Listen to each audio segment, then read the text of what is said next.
Hello, everyone. Welcome. Welcome to this course on boundaries, moving from battles to boundaries, moving from conflict to connection. So welcome everyone. I am Suzi Lula, so grateful to have you all.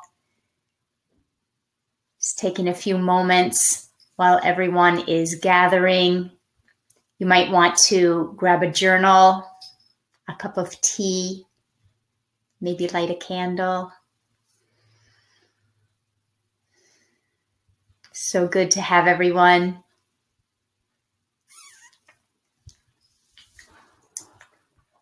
Hi, welcome Lindsay and Marit. Glad to have you.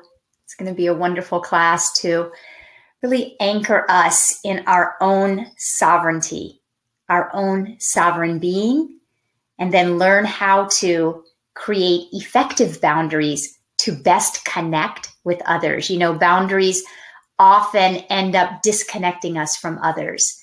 So this class is about setting boundaries so that we can be more intimately connected with others and those around us. So welcome as we're gathering.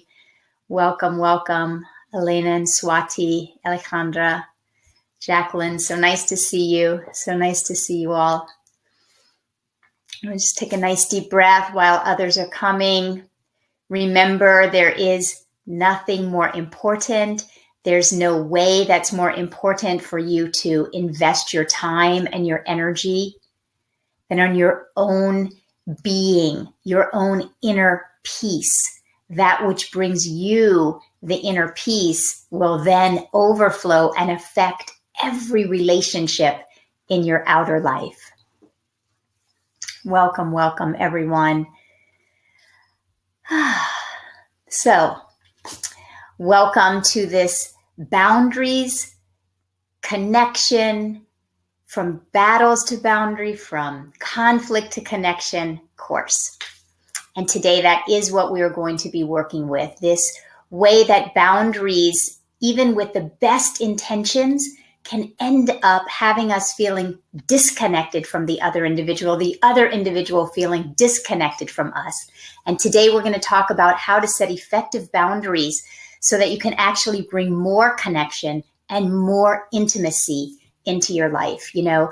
So boundaries and learning to set effective boundaries is actually one of the highest spiritual practices, one of the highest evolutionary practices that we can participate in, that we can learn on our journey, because it teaches us how to be whole. It teaches us that we are sovereign beings, that we are individuals, whole and complete as we are, and simultaneously that we are interdependent with all of those around us. We're not codependent. We're seeking not to be enmeshed with others. We are seeking to recognize that we are each full-on, whole, complete individuals, interdependent with those around us. So let's start with, what is the definition of a boundary? You know, a boundary is a limit. And as I was saying, that limit can often ultimately end up having us feel and the other feel disconnected, rather than this effective limit enhancing our relationship with the other individual. So this is what we're going to be talking with today. When we think about a limit, when we think about a boundary, we're usually thinking about the other person. What we're going to work with today is that effective boundaries are really for us and against no one else, nothing else. So begin to, as we're going through the class, begin to recognize that setting a boundary is ultimately about you. And begin to ask, how can this setting of this boundary be for me? So what we usually call a boundary is really all about compliance. We're calling it a boundary, but what we really are seeking is for the other individual to comply with that boundary. So we're actually looking for compliance rather than simply holding a limit. This is really important. So again, as we're going through the class today, I want you to begin to bring just your own real life examples into the class. And I'm going to be talking about real life examples from my life. And begin to unravel that what you might be calling a boundary is really that you are looking to another individual to comply with your need. I'm going to help us unravel this so that we can really learn to set effective boundaries that engender cooperation. And there's a difference between cooperation and compliance.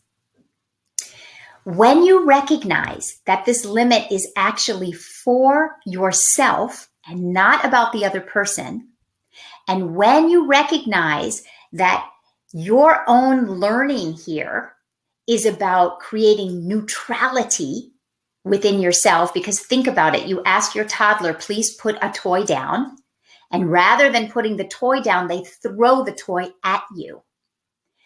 Depending on where you are inside of yourself is going to determine whether you end up getting into a conflict and a battle, or whether you are able to hold the neutrality inside of yourself if said toddler doesn't comply with said boundary. So there's two parts to setting effective boundaries. The first part is about clarity inwardly. The first part is about creating inner clarity. We're going to be talking today about how many of us, most of us, are very confused about boundaries. And the inner confusion is part of what elicits the outer non-compliance. So the first part of setting a boundary, and there's two parts, is about inner clarity, clearing up inner confusion, cultivating that inner clarity. And the second part about setting effective boundaries is about cultivating your own neutrality when the other person doesn't comply. So when another person doesn't comply with the limit that you set, you are either going to be able to hold a neutrality or you yourself will be triggered. So this is the second part, because if you are triggered, you will create a battle, you will create a power struggle, you will create a conflict. But remember, it takes two people to have a battle.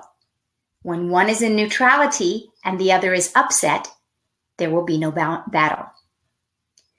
So we're going to dive in to the first part today. The first part of setting effective boundaries is about cultivating our own inner clarity. So we as a culture are very confused about boundary setting. We as a culture have been taught so many misperceptions about setting boundaries. And from our own family of origin, we have received so many misperceptions about setting effective boundaries. So we end up confused. So I'm going to go over some of the misperceptions that you might have been taught as either a culture or from your own family. So we are taught, especially as women, don't speak up for yourself. Don't even have a boundary in the first place. Be a good girl. Be a nice girl. Be a compliant girl. Be compliant. That's why we go crazy when our spouse or our partner or our friend or our toddler doesn't comply. Because we are in essence saying, I've been taught to comply and I abandon myself and I comply. Why aren't you complying? You should be meeting the same rules that I meet. Inside, we're really raging that the other person isn't being compliant because we are being compliant. That we are taught from culture. Then we end up being passive aggressive. We end up not saying what we really mean because we've been taught, don't even have the boundary in the first place. Don't have a voice for yourself. Don't speak up. Be compliant. Be good. Be nice. So we aren't taught that absolutely you should have your own voice, take up your own space. And so we need these passive aggressive ways to end up trying to meet our need, to be self-expressed and have our limits and our boundaries. This is part of the inner confusion that ends up creating outer conflict. Inner confusion is going to create outer conflict. You can't have inner confusion and outer peace. You can't have inner peace and outer conflict. Some of the other boundaries and misperceptions about boundaries that we're taught is that the other person should comply with what we want, because that's what we've been taught to do. We're taught to avoid conflicts at all costs. So we're afraid of even setting a boundary in case there's a conflict that comes back, because we don't know how to handle conflict effectively. We don't know how to stay neutral when someone else has big feelings. Just think about that for a moment. Think about your spouse. Think about a toddler. Think about a teenager. Think about a friend. You set a boundary. They have big reaction to your boundary. We haven't been taught to stay neutral, to stay at peace, to stay even joyful and in our resplendent glory, and allow the other person to have a big reaction. That right there is a course. That right there is a liberated life. We're also taught, don't ask for assistance. That asking for assistance, asking for help, we're taught that it's weak, that we should be able to do everything. We're taught to do everything for ourselves. We're taught to put the other individuals first before us. We're taught to put ourselves last on our own list. And then when someone else doesn't comply with our limit, we get upset. We get upset. And in essence, what we're saying is that I've been abandoning myself. I haven't been listening to my own needs. I've been putting myself last on the list. Why aren't you complying? Why aren't you doing the same? Why aren't you abandoning yourself in favor of my boundary? So this is all very confused. And then what we end up in our outer life is conflict. We end up, head to head with the other individual. So we tend to set boundaries on how boundaries were set for us. And we tend to set boundaries not only for how culture has taught us messages, but also our own family of origin. So we often end up setting a boundary the same way that boundaries were set in our own home, or we end up rebelling against that and setting boundaries in exactly the opposite way that boundaries were set in our own family of origin, because most of us grew up with the misperception, but with the experience that boundaries are punitive. And so we're very confused about the difference between a boundary and punishment, boundaries and punitive actions. So boundaries are neutral, as I'm going to be showing you today, and punishment is not neutral. I guess the difference is in the inner neutrality. So we are conflicted inside, and then we end up having an outer conflict because we haven't given ourselves permission to have a voice for ourselves in the first place. We haven't learned how to deal with conflict in the first place. We're expecting the other person to comply with us in the first place. So the first thing we need to do is to become aware of what is the confusion within us, right? Because we're always teaching people how to treat us.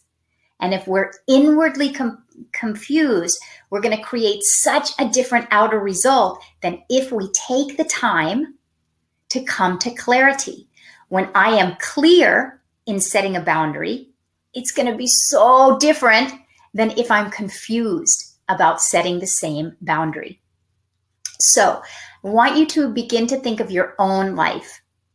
Think of real examples in your own life around trying and practicing to set effective boundaries. And in the chat box, I want you to answer this question. What is your confusion?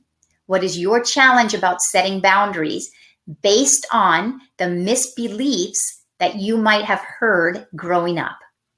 So what is your confusion around setting boundaries. Adrienne is saying, giving herself the permission to allow herself to have boundaries in the first place is huge. This right here is the course of a lifetime, to give yourself permission to have boundaries in the first place and then clear up the inner confusion. So beautiful. So beautiful, beautiful. So just share in the chat box, what are you confused about where setting boundaries? This is the first step. Have a hard time not people pleasing. We're going to talk about this. And I tend to let it go to the point that I can't take it anymore, and then I explode. Excellent. So I'm going to talk about taking ownership of this. Learning how to take ownership of that right there is going to help liberate you. That's excellent. The expectation to say yes from the other person. How to set a boundary while respecting ours as well as the other person's autonomy. We're going to be talking exactly about that. That brings up a lot of confusion for us. My confusion around setting boundaries is that I will be abused or alone if I have any boundaries. This is very common. We fear that we are going to be abused or alone. Why?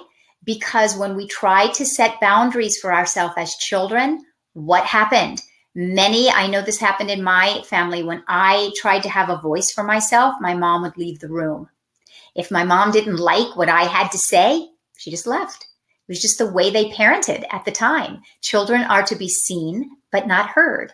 So we have to work with this fear that comes with setting boundaries, that I might be alone, that someone might walk away from us, and someone might walk away from you. But when you learn how to be present with this, which we're going to be talking about today, then you're going to have the liberation to still set the boundary and allow the other person to have their own reaction. That's very good. I shrink when I think about it. This is so common to so many of us. Even thinking about setting the boundary has a shrink.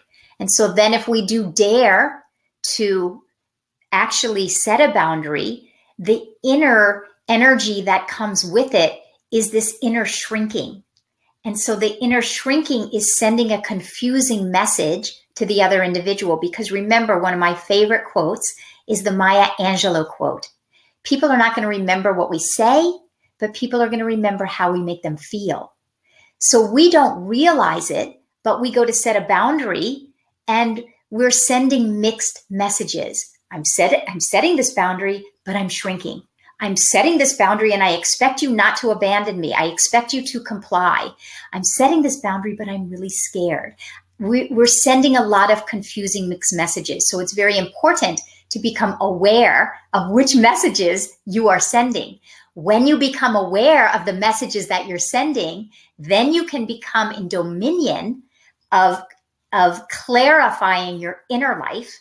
And when you clarify your inner life, you're going to be setting more effective boundaries. Okay, Cecilia is saying that she's not sure what exactly boundaries mean when pertaining to children. So yes, I am going to give you many examples today of examples from my own life. I have a teenager, so I have examples from the time he was 3 to the time that he's 13. And I'm going to be reading a couple of questions that people have sent me, and one of them has specifically to do with children. We are very confused where boundaries are concerned around children. So let's just sit for a moment, take a nice deep breath in and exhale. So the first step is to recognize that we are confused about boundaries. And just stating the confusion is going to allow us to take the next step towards cultivating our inner clarity. So for myself, I have always been very, what would be the word? I've been very mindful, I guess is the word, around setting boundaries with my son. I've been very careful, I think. So I'm going to use a couple of examples from my own life with my son, but if you're watching and you don't have children, you think about a friend, you think about a coworker, you think about, a spouse, a partner, a girlfriend, because this might have to do with a toddler or a teen, but it really applies universally to setting boundaries. So the first thing that I always do before I choose to set a boundary, and as I said, I choose to set boundaries very carefully with my son. I've done that since the time he was 2 to now he's 15. I'm very careful about the boundary in the first place. I did a lot of unpacking because I was raised in a very dysfunctional, disempowering family. And so I did a lot of inner work when I wasn't around my child. That's why I think that this class today and the upcoming 4-week class that I'm teaching is going to be so powering and empowering for everyone, because you need the time to unpack what is making you confused in order to elicit real cooperation and not just compliance or resistance. We either get compliance or we get conflict. Neither one of them is really creating healthy intimacy and healthy connection. So I was always careful and am always careful about setting boundaries. And I always ask myself, am I looking for compliance with this boundary? So if I have my toddler, let's say 3, and he's throwing a toy at me, am I looking for compliance? Am I looking for him to stop throwing that toy so that I become more relaxed? Am I looking for him to stop throwing that toy so that I don't feel so anxious? Am I looking for him to stop throwing that toy so that I alleviate my fear that he's going to turn out to be a mean-spirited boy and he's not going to learn how to be nice and be respectful? This is where a lot of confusion comes in. We go into an either-or duality. Because, of course, we're all going to say that we're justified because, of course, no one would want their toddler to throw a toy. What you need to understand is it isn't the boundary. The boundary, asking your child not to throw a toy, is actually neutral, but whatever energy you are bringing into the situation is going to color their response. So if I am anxious when my son throws a toy or my son pulls another child's hair, if I'm anxious, it doesn't mean I'm not going to set the boundary. We always go into an either or, then I shouldn't set the boundary. It doesn't mean I'm not going to set the boundary, but I need to be aware that I'm bringing in energy into this boundary setting unless I have the moment to go work my own process and come in clean. So either I ask the child to put the toy down and either I'm clean, I have no anxiety, I'm neutral, and I'm asking them to put that toy down because they're going to hurt someone, or I'm coming in and I'm bringing in my own anxiety and fears. And it's very important to have the discernment and the distinction of knowing what energy you are bringing into this relationship. Therein lies your liberation or your imprisonment.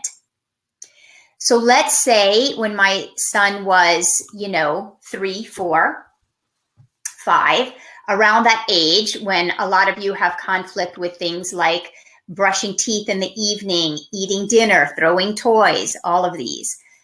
I would always get clear on myself. And if I knew that I was going to be bringing in exhausted energy, anxious energy, needing compliance, any of that kind of fearful energy, lacking energy, I was already exhausted. I was already feeling overwhelmed.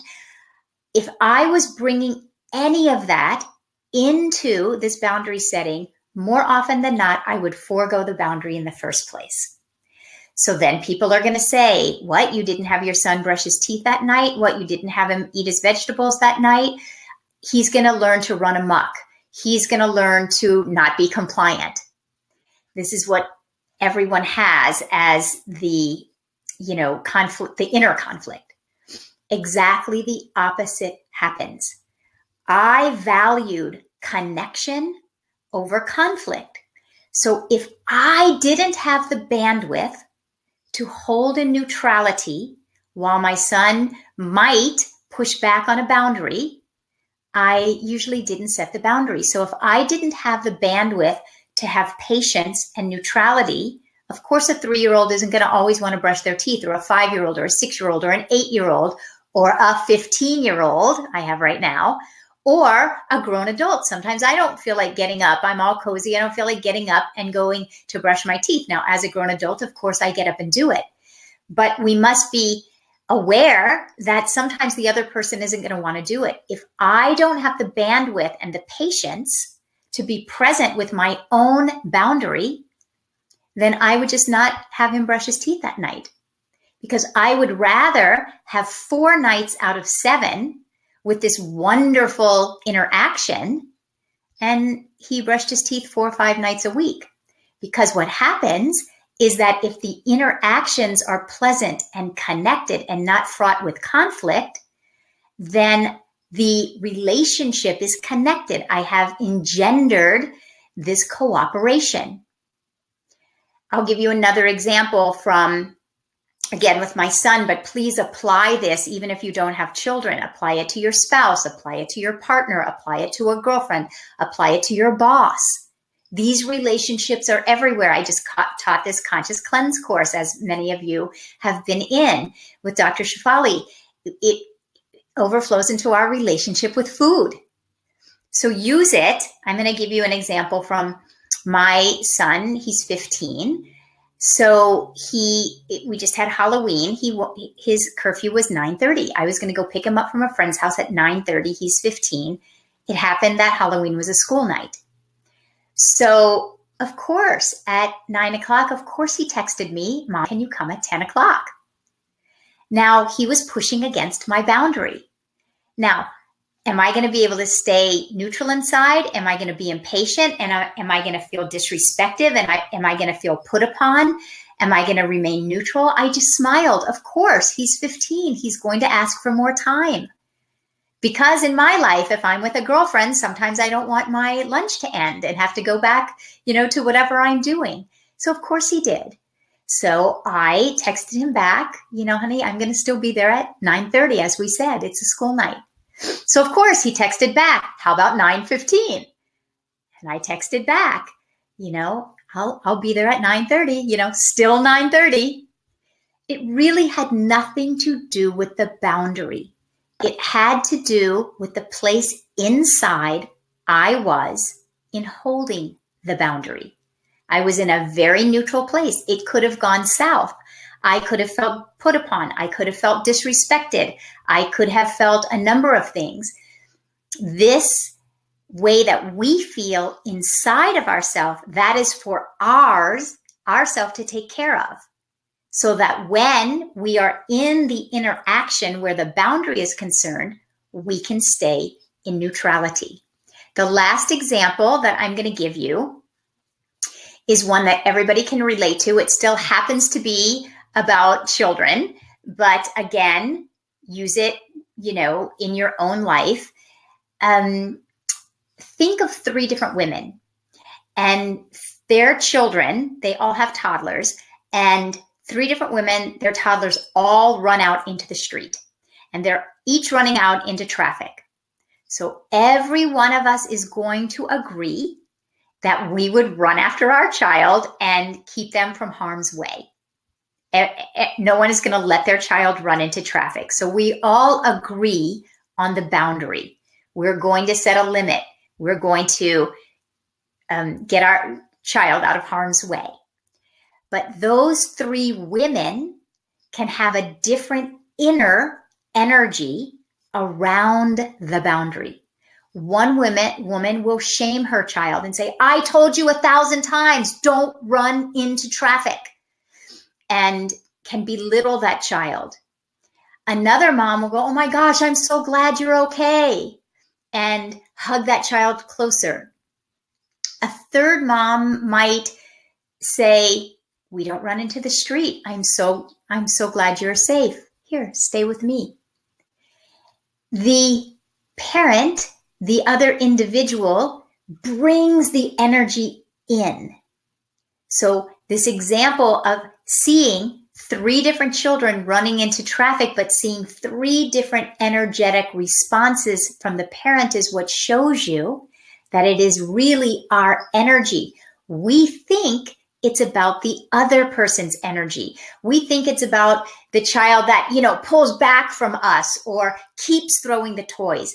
Yes, but it's really about what happens inside of us when the other person isn't compliant. So when our toddler is not compliant, this is the time. Now we're going to move into the second part of setting a boundary. So I'm going to review. Remember, I said there's 2 parts in setting a boundary. One is to get inner clarity, and the second is to cultivate neutrality.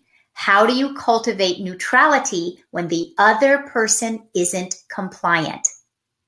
Okay, so in the chat box right now, I want you to write what happens, what do you end up feeling when the other individual isn't compliant?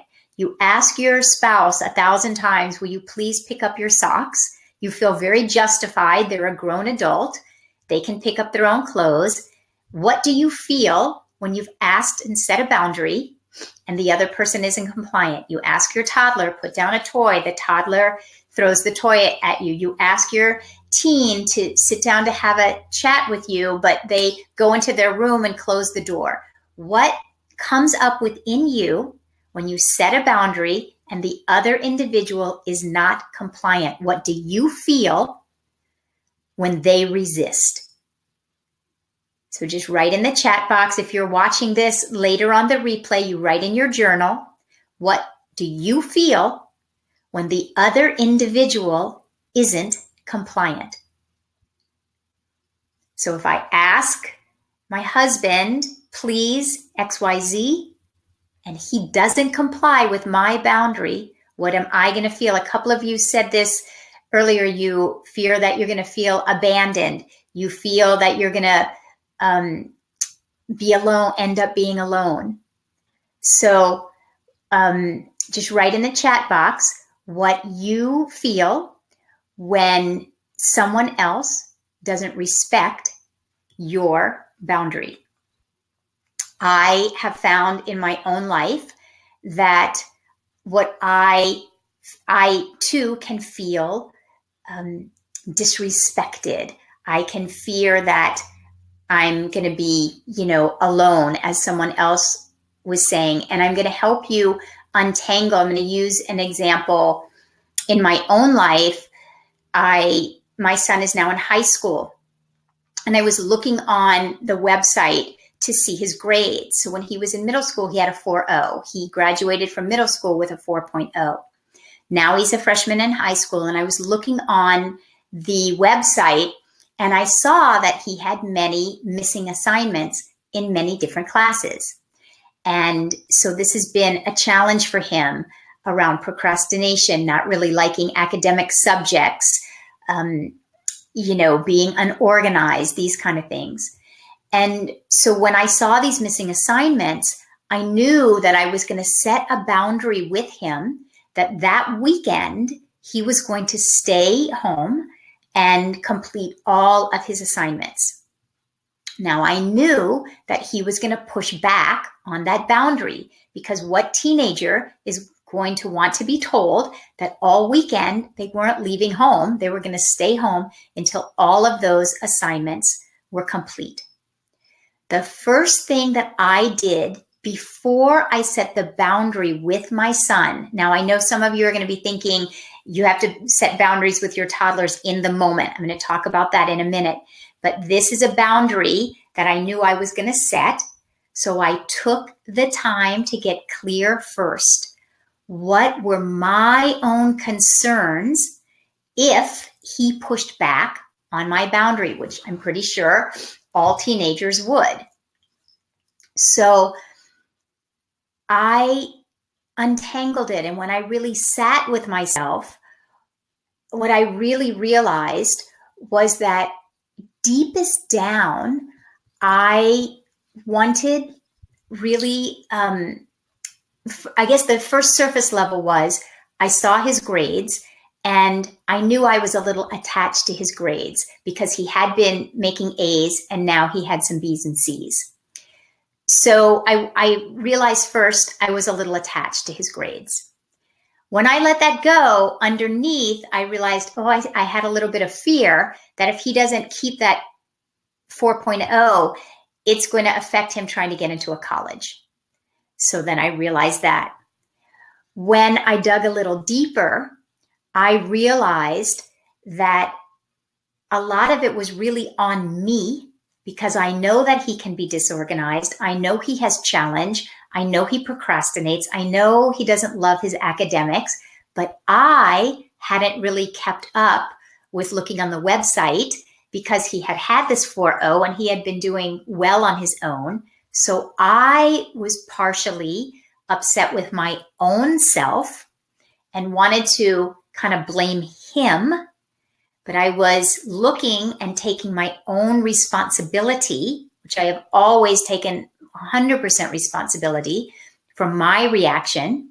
And when I dug even deeper and I thought about having him stay in all weekend, what I really got down to was that I had this desire, this need inside of me for him to like me.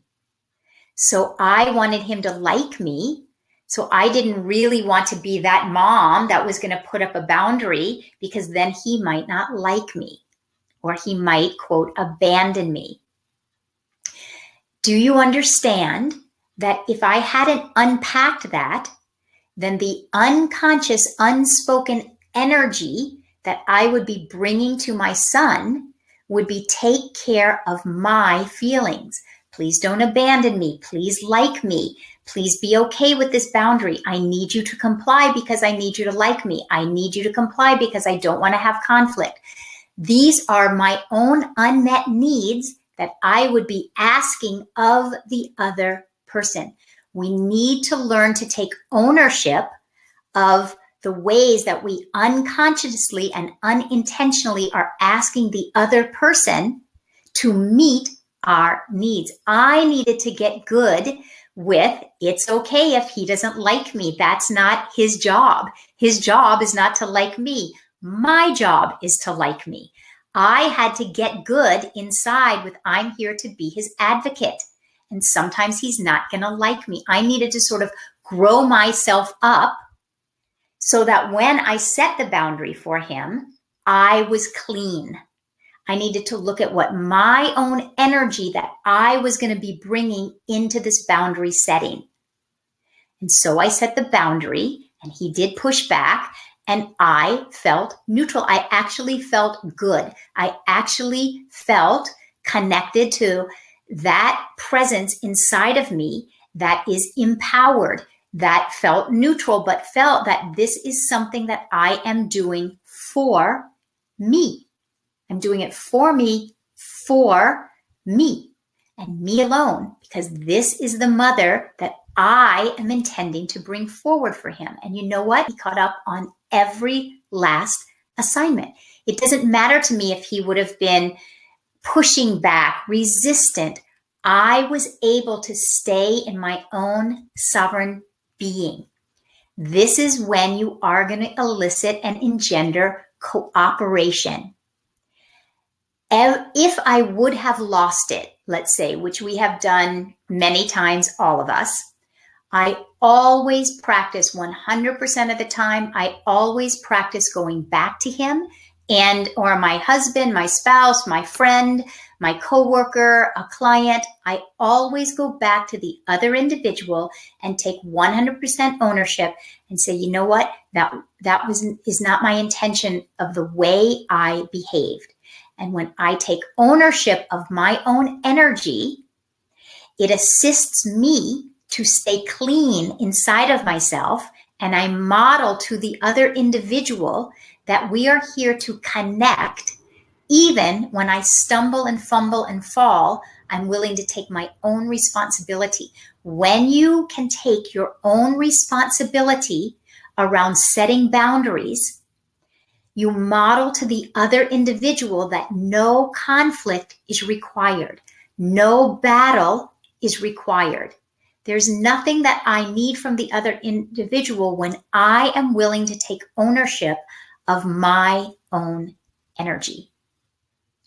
So now I'm going to answer a couple of questions that people emailed me. One is about a situation with a spouse and a mother-in-law, and one is about a situation with a child, with 2 children. So the first one, I'm going to just read it out. Let's see here.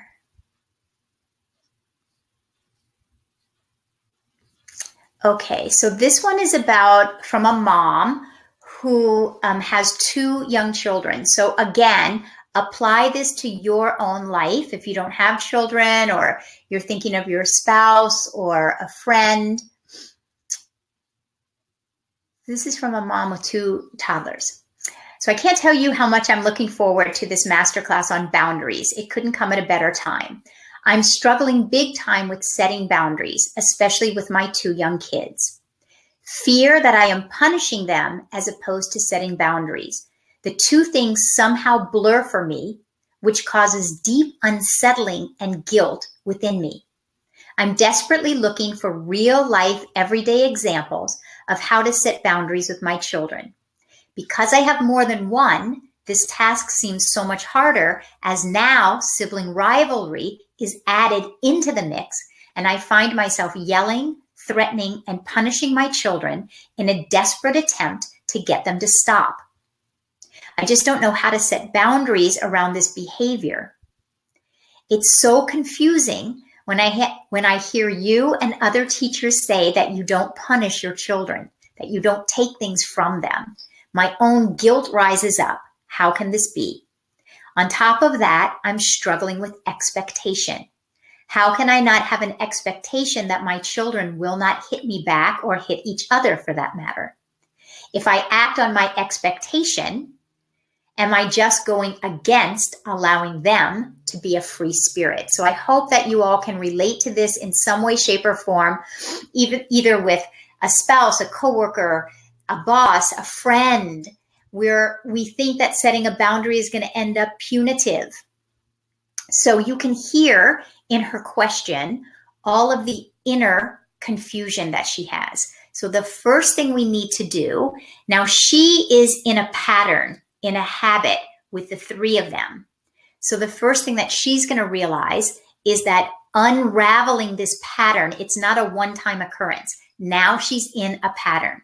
So the first thing to realize is that when you're in a pattern, it's going to take time to unravel that pattern, and you need to be really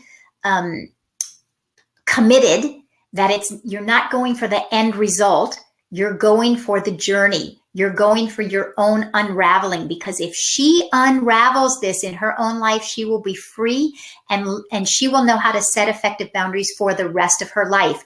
If she uses this as a process, not trying to get that result of those kids to stop hitting. The kids will stop hitting. This I promise you. But you can all see that she's adding to the unrest because of her own desperation, yelling, confusion, threats, punitive. So the first thing that all of us need to do is to sit back, and when you're not with your children, to sit, or when you're not with the other person, you need to sit and you need to go through what we just did, which was, what is my confusion? Where does it come from? Am I setting boundaries like I was set in my family of origin? Am I rebelling against it? Am I confused by what I'm hearing from the outside? We are so confused because we've been taught that boundaries are supposed to be punitive, and that it's an either or. Either I'm going to have these punitive boundaries, or my kids are going to have a free-for-all and they'll never learn not to hit, not to, be nice. This is erroneous, I'm telling you.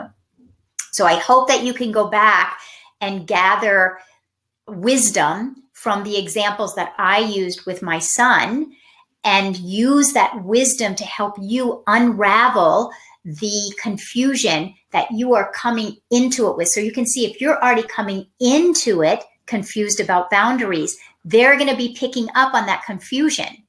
So you need to get very clear.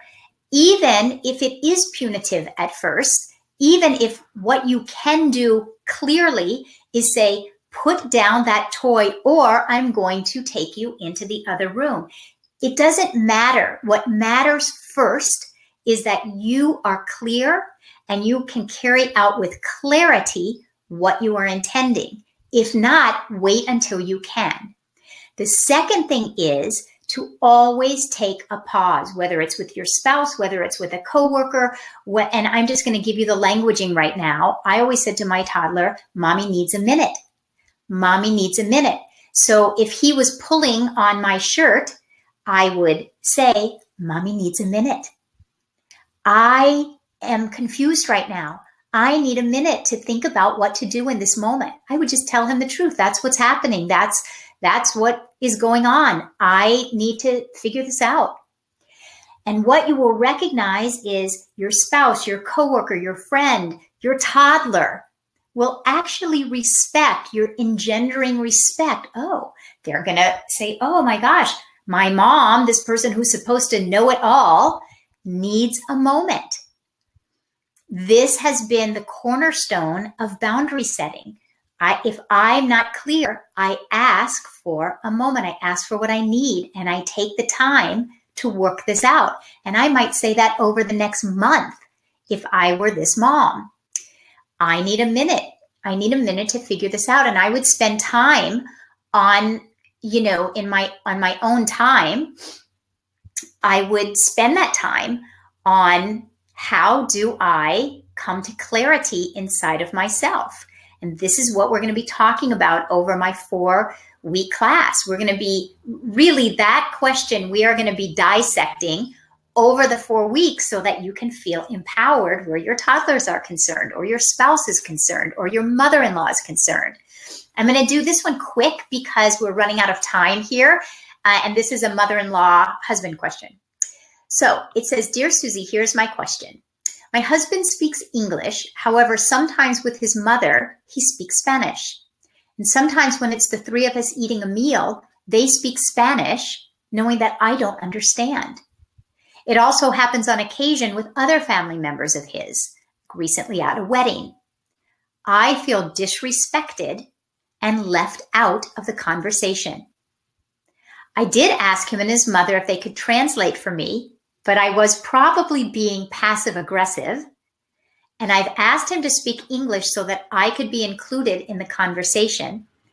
And I think he automatically does it without even the intention of hurting me. So it's an innocent intention. Now I'm working on my response, which in the past has been, I just start reading emails on my phone. But I'm really looking for a way to work this out for both of us. So this is a great example because she's very aware that she feels disrespected. She feels left out. Guarantee you this is from her family of origin. And she's needing them to include her so that she feels respected and included, which everyone would justify. Of course, it's rude. Why should they speak in Spanish? Everyone would justify that. But if you look underneath, there's a real neediness because she needs to ask herself, how did I feel disrespected when I was young? How did I feel not included? How do I disrespect myself in my current life? How do I disrespect myself? How do I, abandon my own self?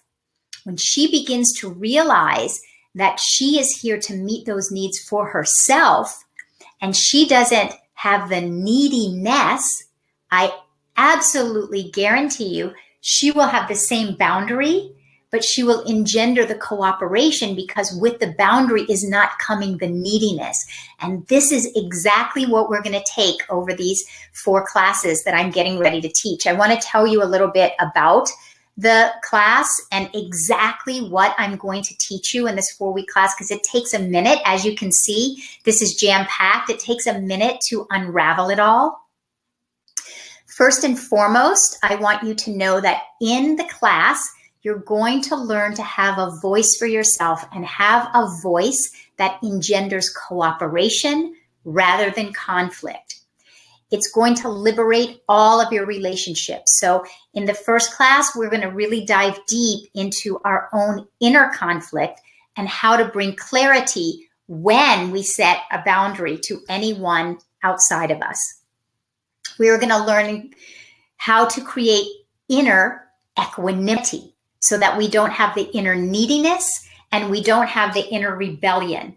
We have that inner equanimity, that inner neutrality, so that when the other person pushes against our boundary, we have the bandwidth to stay inwardly connected and centered in our own sovereign being.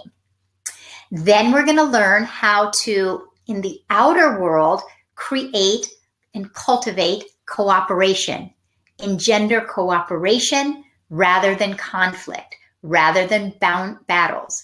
We're going to engender the cooperation. I'm going to teach you skills to engender that with all those around you. We're going to learn how to reconnect after a conflict. I've learned this with my son, and I've had some of the most beautiful moments with my son and with my husband, actually, when I have learned to effectively reconnect after a conflict. So important, a key ingredient that most of us are missing in life. We don't really know how to handle the inevitable conflicts that come up in life. In order to set an effective boundary, you need to feel empowered to connect after a conflict, or even how to participate and to be present when the other person is resisting and there's a conflict brewing. So I'm going to take you through step by step, because when you go through this step by step, you're going to end up transforming not only your inner relationship, but you're going to transform every outer relationship in your life. So I'm going to put right here, if I can, this is the link to sign up for the class. So, and right there at the top is the link to sign up for the class. 4 weeks deep dive into our own inner confusion to clarify that and then engender outer cooperation. So I look forward to seeing all of you in class. And in the meantime, I want you to write to me at Suzi@SuziLula.com. Any questions that you still have, watch this replay, watch it again, use your own examples in your own life, but email me as soon as you sign up for the class. You're going to be connected into a private Facebook page. So between now and when we start the class officially, you can ask questions there. If you sign up right now in the next 5 minutes, you'll go to that page. You can ask me questions. I'm going to be available to answer questions, to help you unravel the challenges, unravel the conflicts, and we can start even before the class starts officially. The class will start on November 20th, not this coming up Monday, but the following. So it'll give you time to rewatch this, to start working with some examples in your life, and to ask questions on the Facebook page. So see you all in the class. We'll end up conflict-free, battle-free, with cooperation and connection. See you all there. Thank you all so much. Thank you, thank you. Thank you. Aw, thank you.